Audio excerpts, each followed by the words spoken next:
Mike, andito kami yung tinignan natin kung bakit maraming tao sa Arca South ngayon. Yan may food bazaar. So baka every na to day kasi mag-December na. So sarap na dito magtumbay pag December. Ayan ayan na, food bazaar na nga.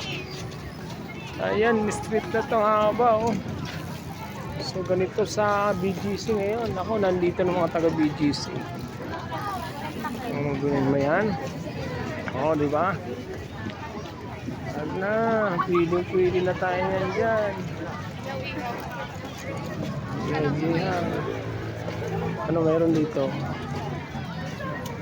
Ano yung tinatao? Dito na. Ayun, yung tinatao. Wow.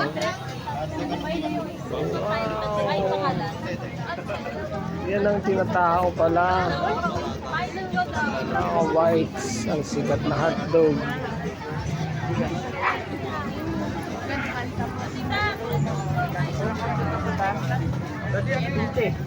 Dami nila. Okay mga whites. Pasira dito sa amin yung malalapit sa Arca South. Dito na. Mahilig sa food trip. Yung street na to, kakabaan na to. Dami wala na yung aking kasama, dalawa kaya akin iba. Nandun na sa unahan. Ayan tingnan nyo yan. Agay. Shawarma. Sisig. Talaga tatawin na naman to pag naraman to mga puti na naman. Thank you so much, friend. And happy busy Sunday sa inyo.